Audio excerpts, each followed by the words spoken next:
Best job I ever Best had. job you ever had. Yeah, I know. Best job I ever had.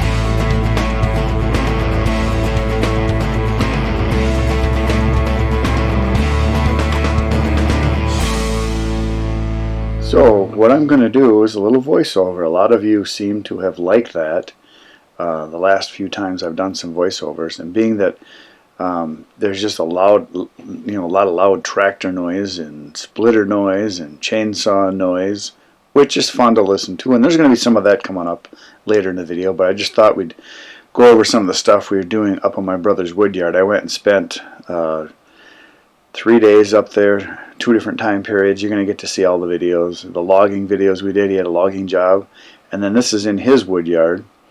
He's newly retired, and he's been doing wood forever, 30 years, but he's been selling it like me for about the last 6 or 7, and he has a pretty big wood yard and sells as much wood as I do. I think he sells just as much, but he has access to totally different wood than I do. This piece right here he's moving right now is a piece of hard maple, and that piece right there probably, it's got to weigh 2,500 pounds, maybe 3,000 pounds. Hard maple, or rock maple some people call it, is very heavy wood, very heavy, and he pretty much has to have a tractor in order to be able to get this stuff. Now you can see he's a pretty good operator, and he just got his tractor like maybe a year ago tops, maybe not even a year ago, and he's been a heavy equipment operator now for well over 35 years, something like that. So he's very used to machinery. So he got the tractor that he could afford. He wanted a little bigger one, but he does a lot of work with this little guy, and he doesn't baby it, as you can see. He makes it work for him. He didn't get it to look at it, like he said, I didn't get it to look at it and polish it and ride around on the yard. He said, I got it to make wood, so that's what he does. So yeah, he really puts it through the paces, and he's got it kind of figured out. And these big, huge logs like this, so they require a lot of labor, and he tries to use the tractor for as much as possible. So what he's doing is he's got a pile you can see to the right there, and that pile, it was a full truckload of oversized stuff that he bought from a paper mill, stuff they couldn't use because it was way too big to go through their machines, that would occasionally come in on trucks. And that piece right there that he's got, the butt end that you can see close to where he just was on this far end, right where the bucket is there, that's probably real close to 40 inches. It's a huge piece of yellow birch. So yeah, he gets a lot of this kind of stuff. Now, so that whole truckload he bought, he got the wood, I want to say that it was free. I think he didn't pay anything for the wood. All he paid for was a truck driver to come and load it and then haul it to his place, which is literally less than a mile away from where he worked, where he got the wood, because they were stuff they put to the side they couldn't use. So he gets a lot of oversized wood from that place, or did, I should say. They shut down the mill now, so he's retired. He went to work for a little while for someone else, but then he just decided he didn't need to work anymore, so good for him, he retired. And so yeah, he uses his tractor to move all these pieces out. So what he does is he gets them moved away from the pile, and then he cuts them up into rounds, and then he scoops them up into the bucket and then sets them over on his splitter table that he's got. So you can see here he's using the bucket hydraulics to move this piece because it's so dang heavy. His tractor really couldn't even handle it. Now he's got a set of forks. You're going to see those a little later. And he can move stuff with the forks, but not this big. His little tractor cannot handle it. I don't think his tractor weighs as much as the wood. But he moves stuff around pretty good there. He can shove it around where he wants, and he's got his work area there in the wood yard pretty much coated with snow and ice, and he can push stuff around pretty good. I asked him about chains, and he said that he has chains, but he doesn't really like to use them because they rub on the inside of his wheel wells or something, and the problems. Oh yeah, here's his. He's disconnecting his bucket right here, and this is just for demonstration purposes. The wood that he's working with right now is too big for the forks, but he's got a small piece, and he's just going to demonstrate how he can move the pieces with the forks, and you can see how fast he can attach and detach equipment. And like I said, he's only had this tractor. It's his first tractor, by the way. He's never run a tractor before this one, but he's pretty good with equipment because he's used it for a long time. So yeah, he just kind of scoops them up, and then he's going to put the pins in to lock it in place, and then he's going to go move some sticks, some big sticks, because that's what he's got. Monster pieces, ridiculous sized pieces. I told him, I said, I think, the pieces of wood that he's processing they're slow because there's so much work involved in them, that the stuff that I get is definitely smaller because I can handle it easier, and I can move it faster, and I can process it faster. So I think I can produce more wood faster than he can, but I pay for all my wood. I'm paying $1,400, $1,500, $1,600 a load. That load that he's got there, like he paid $150 to have it trucked in. That's it. That's all he paid for it. And it is a mixed bag of stuff. I think he told me that piece right there he's picking up right now, that's a piece of oak. The one that he just did before that was yellow birch. The one before that one was hard maple or rock maple. And then he said he's got ash in there. There's basswood in there. There is once in a while he gets white birch.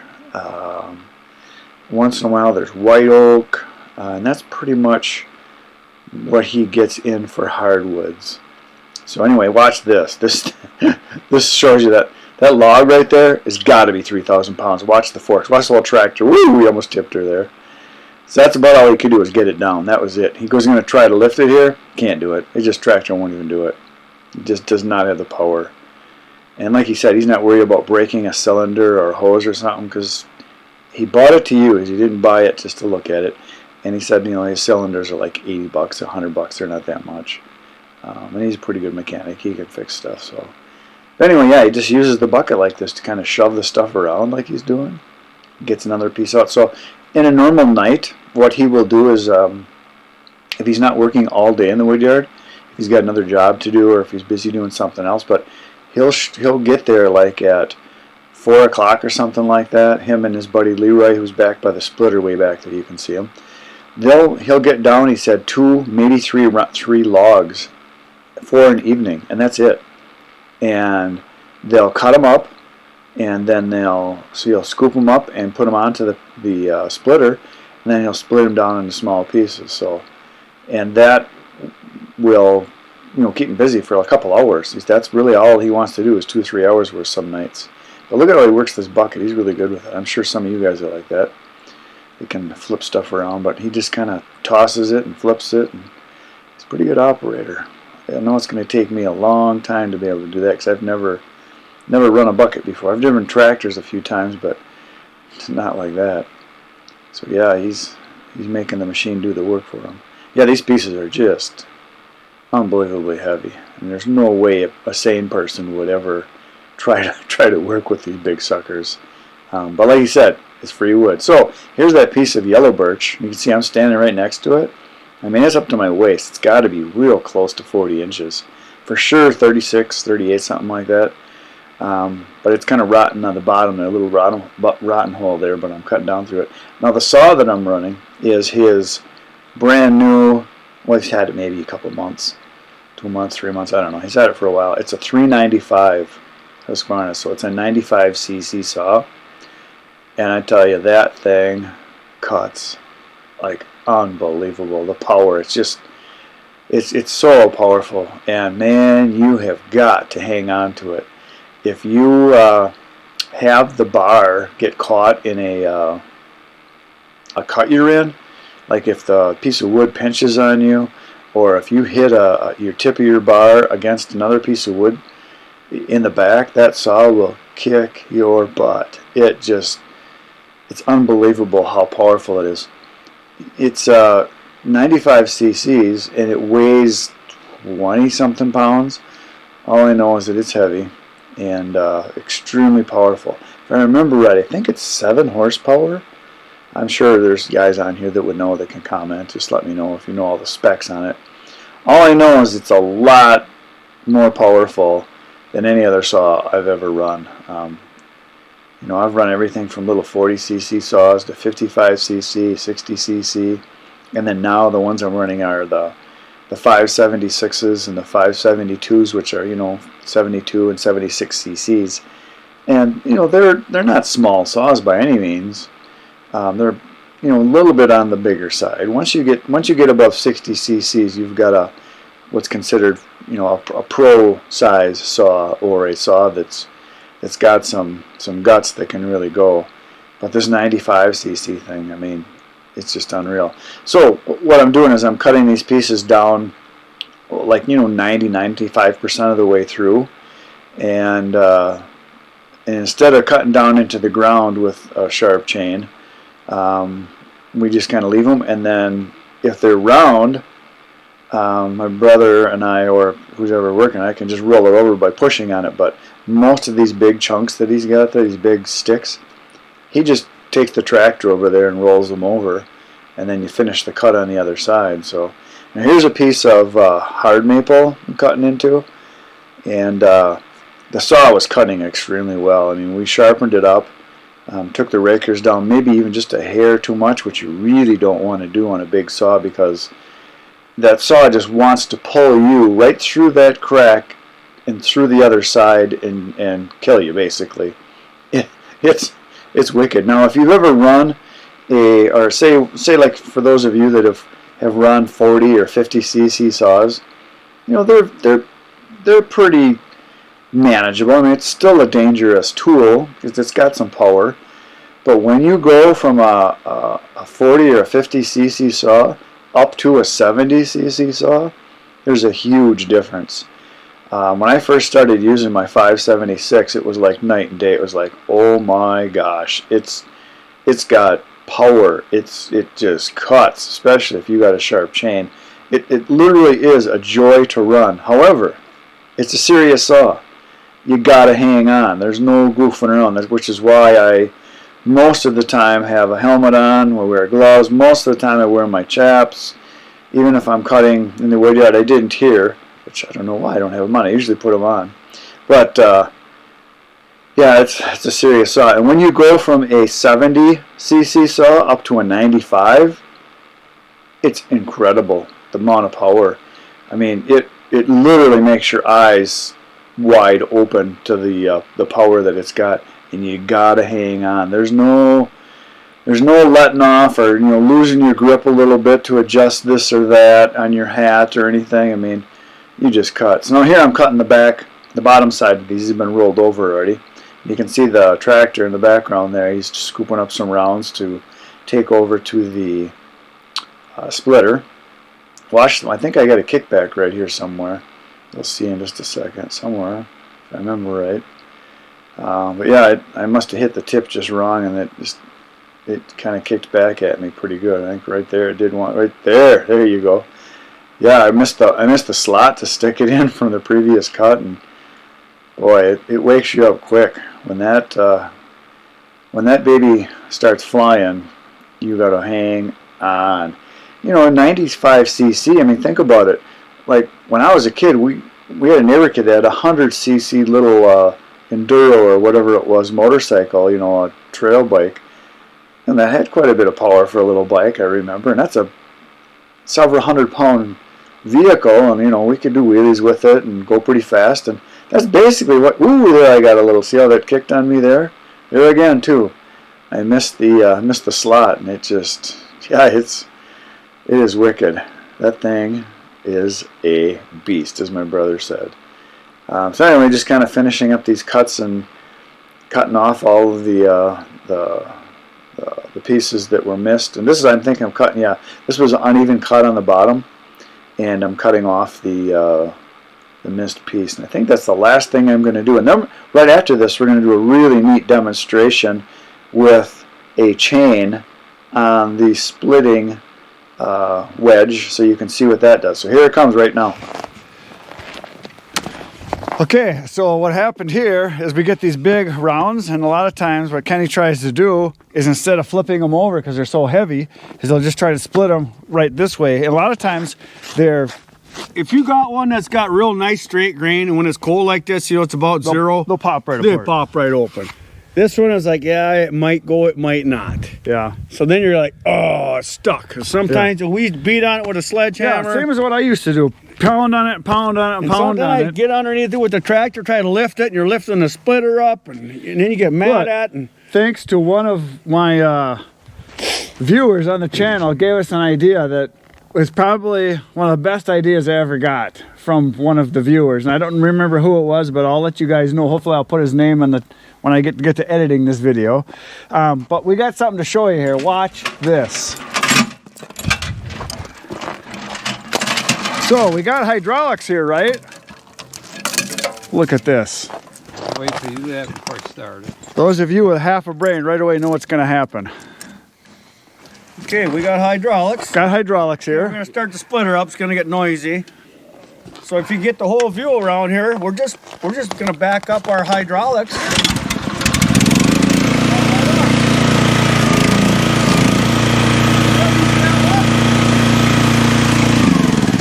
How long did that take? Instead of pounding, how easy was it? You can't believe it. Can't believe it. How did we not think of this? I don't know. So, thanks. That was awesome. And so the other idea we have, we don't have to demonstrate it, but just show them the idea. Why don't you just pull out a wedge there? I don't think I want to do that. No, we're not going to do it. Just give them the idea. Well, Grab a can wedge start from down again there. and No. Yeah, you can back up the cylinder here. We're not going to actually do it. Just show them. Just give them the idea. Depending on the splitter.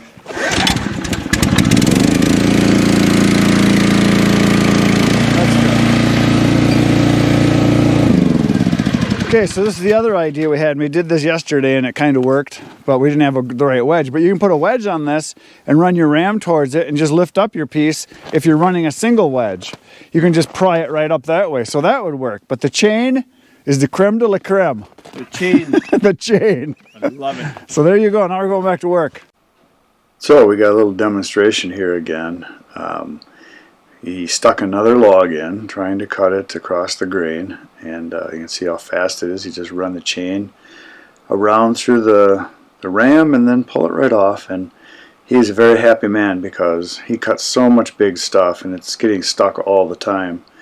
He figured, like, and if he cut, here he goes, oh my God. You can't believe how well that works. He said, like, on a full day when he's working, it's not unusual to get, 5, 6, 7, 8 different rounds, even splitting with the grain. You can see they're so heavy. Those things they're 400 or 500 pounds. Oh, and here he's going to try to split the dry end. That's why we pointed at. That's the dry end. And then these big ones, the dry end, a lot of times will not go through. So he was just trying to see what would happen, and yeah, it didn't go. So that's a little lesson for you. If you're splitting big rounds and you don't have a super powerful splitter, turn a piece around and split from the fresh cut. And especially if you're splitting wood with a splitting maul or splitting axe, always hit with the side that's a fresh cut. You do not want to go with the dried cut because dried wood splits much harder. It's not even close. So we're going to turn it around here after he pulls it off. There's no sense in pounding on it like we used to do. And just pull it right off with the hydraulics. It's so simple. Like he says, I can't believe we didn't think of this. But it took one of the smart viewers on YouTube to suggest that. And I looked for the name. I wrote it down somewhere in my notes. But I could not find the name. So I know a whole bunch of you are going to claim to have been the one that gave me that tip. But the real person that gave it to me, please stand up. And I'll give you credit. So see, we turn it around, split like a hot knife through hot butter. So worked great just to spin it around like that. But yeah, look at the size of these things. They're just huge. And they're just so much work. So much work. But, like you said, it was free wood. So anyway, we're going to split these down, and I think I'm going to go back to cutting in just a minute here. And I think I'm going to do the next section also where I do voiceover, because it's just the saw running, and you've heard a saw run before. And I'll have some in that too. So, oh, here we go. So here's another piece of hard maple that I'm cutting. I must have already cut the top side. Now I'm just finishing off the cut with the 395, the Beast. And the one thing about it that I would complain about, well, two things. Number one, I guess three things. Number one, it's heavy. It's so heavy. It's like 5 or 6 pounds more than my other saws. But man, you lift that thing around and you're fighting it. It tires your arms out much faster. The next thing is that it's loud. I wear earplugs and muffs, and it's still loud. And then the other thing is, like I said, it likes to drink. It's like an alcoholic. It can't get enough gas. It just wants more. So it's one of those. So here I'm going to cut a little piece of oak, which is very easy to do compared to those other ones. But cutting on the ground sucks. I don't like it. I told Kenny my brother Kenny, the next time I come up there, I'm bringing my cant hook. So when we get these small ones, I can get them off the ground. And he's got a cant hook that is a old style wooden handled, with the hook that you can roll logs with. But I don't think he's ever seen one like I've got. I told him I got one that lifted up off the ground, and so he said to bring it up next time, and we'll give it a whirl. But it won't work on this big, massive pieces. I think like 20 inches is about as big as you can go with the cant hook that I've got. So anyway, I'm just kind of cutting these up, trying to finish them off, and it's just amazing how you take just a very average piece of wood, which is it's a nice size. I mean, that's probably like a 12-incher, I don't know. And it seems just tiny compared to those big monster, mammoth, ginormous, huge pieces that he's got there. But anyway, yeah, it's quite the saw to run, that 395. I would like to have one, just to have one. But I get big chunks every once in a while, or if you get a tree that's really big that you want to put a bigger bar on. Now he's got a 28-inch bar, but he hasn't even put it on yet because the 24 really cuts through just about everything.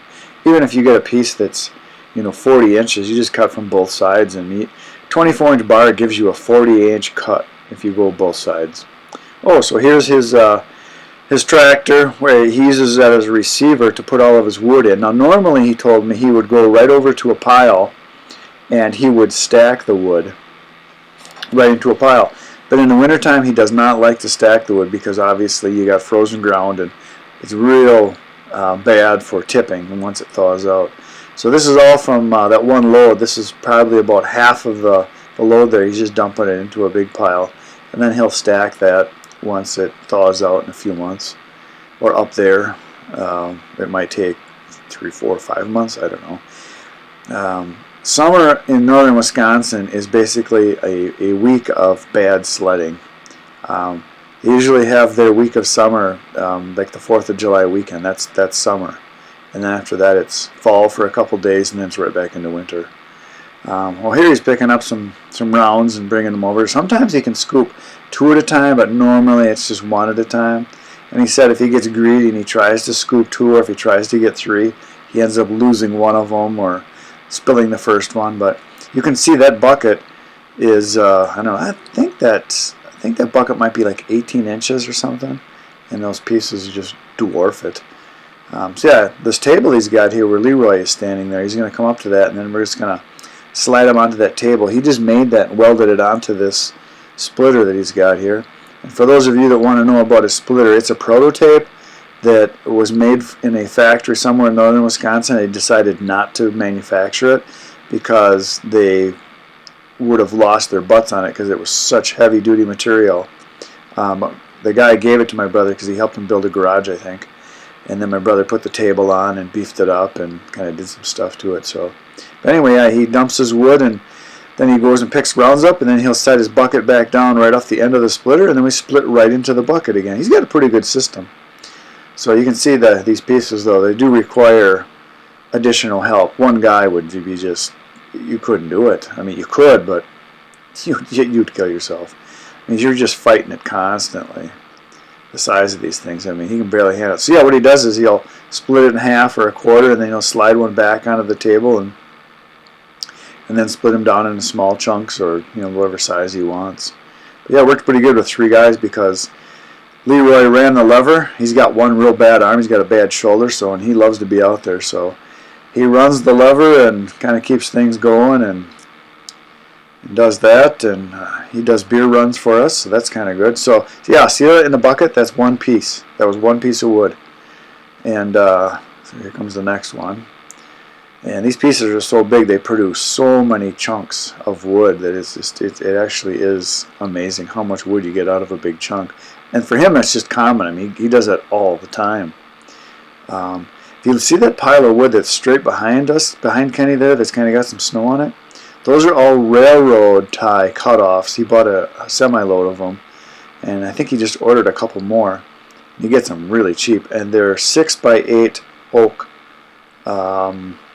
timbers, so there's no bark on them, and he gets them pretty cheap. So here's the end of the second piece of wood that we ran through the splitter. Now Kenny's gonna hop on the tractor and he's gonna go dump it in the pile. And if you watch one of the other videos we did in his wood yard, that rack he's got there, he made that to go on his tractor. And the reason he did it is because he was stacking wood right up to the top of the bucket, and even sometimes higher. And one time he lifted it up and wood came over and smashed his hood. And as you know, John Deere tractors have plastic hoods, but his buddy there fixed it for him, repainted it, fixed it all up. So he made that rack so he could stack a higher amount on there. And there's probably some of you asking, how much wood can you get in that rack? He measured it, and I believe he can get about 1/3 of a face cord. So 3 buckets full, stacked pretty much to the top of that gate that he's got up on top, of that rack that's up on top. 3 buckets full like that, which is usually 2.5, 3 rounds that he has there, will give him a face cord or 1/3 of a cord.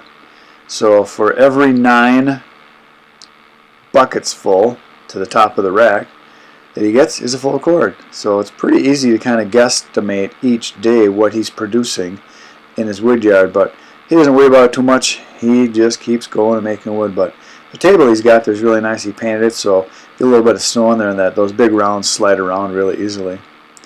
So anyway, there he is, putting him into the table to be processed, and going to scoop some more up. I can't remember if he puts on just 2 or if he gets 3 on there this time. Well, I think he does 3 because this one right here I ripped in half because that was a real odd looking chunk that he had there that we were worried that it wouldn't even fit in the bucket because it was so big that we thought it would just fall out, so we ripped it down, which he doesn't do very often. I rip quite a bit of stuff because I have to, because I don't have a tractor, so to manage it I just try to get it down smaller. But yeah, with his tractor he can move stuff around pretty easily. So I can't remember. He must be going to get another. No, he's going back into park it, and then we're going to split that, and then we're going to get into some music and some splitting in just a minute here. As soon as he parks the tractor and lowers the bucket, and we're going to start filling it. So that's done. I'm done talking for now. I get to watch some splitting.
Best job I ever Best had. job you ever had.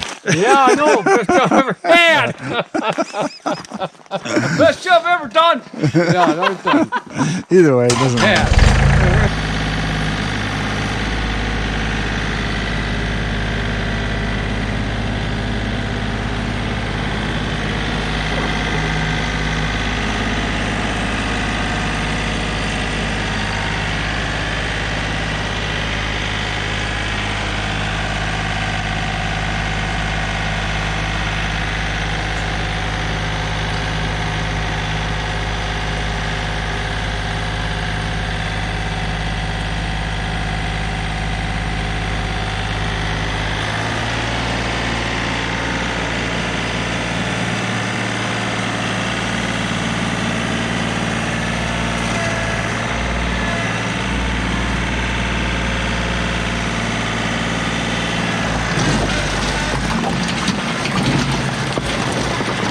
So that is it for today, folks. We did a lot of splitting, moved a lot of wood. Had some big rounds you saw. That was pretty cool. We had some monsters there. And you notice the chain trick, using the hydraulics to pull the logs off of the splitter when it gets jammed on there, because we tried splitting some the wrong way, but it works sometimes on the big pieces. So anyway, the chain thing was awesome. So that's it for today. Please hit the buttons, hit the like, subscribe, the share, all that good stuff. You know what to do. You're a professional. And tomorrow we'll be back in the wood yard again. Tomorrow, actually, we're going to cut trees in the woods. We're going to cut some big monsters down. So that is it for today. Thanks for being here. And guess what Leroy has to say today? How was the wood today? This is the best job I ever had. That's what I thought he was going to say. Yeah.